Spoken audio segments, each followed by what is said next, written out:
the continuation of that, this time I am going to explain if then else statement and the while and while statement. So look at one by one.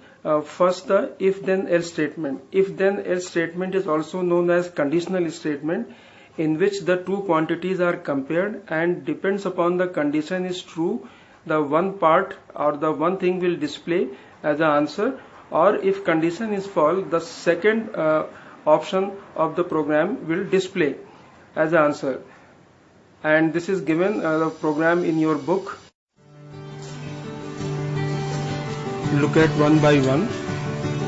Command in basic 256 given at page number 57. Here the first one is the print statement. The print statement is used to display the text and number in the text output area and advance in a printer pointer to the next line. Basically it is used to get the output on the screen. And look, you can see the figure. After that, the input statement. As you know, the input statement is used to provide the value in either the numeric form or in the string form. Here the examples are shown. You can see the example. Enter your name in this way and print hello plus $. Here $. is used for string variable, means to enter the name. So here if you type this way the program, then the output will come in this way, enter your name and the hello. The two things will print out. After that we come to the conditional statement.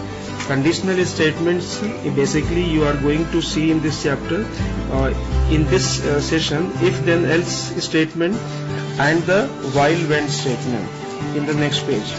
Page number 58, 59 and 60 we are going to discuss here. If then statement allow you to create a block of programming code to be executed when the condition is true. You can see at page number 58 it is given, so in the video. After that, if then else statement, it works under the two conditions. If condition is true, then the first part of the program will execute, and if condition false, then the second part which is written after the else, that will execute. And here some operators, table 4.7, table 4.8 is also given. Table 4.7, modulus operator is given, division operator and exponent operator. Modulus operator is used to find out the remainder, not the quotient. When you divide two numbers, for example 5 by 2, then the answer is 1, because 5 by 2, the 2 is quotient and the remainder is 1. So answer is 1. Similarly in table 4.8, some codes and their outputs are given that you can see. So here operators are used, say A is equal to 14.5, B is equal to 3.7, then how the modulus operator can be operated, and similarly the exponent operator is also shown. After that, in next page, the looping statement. In loop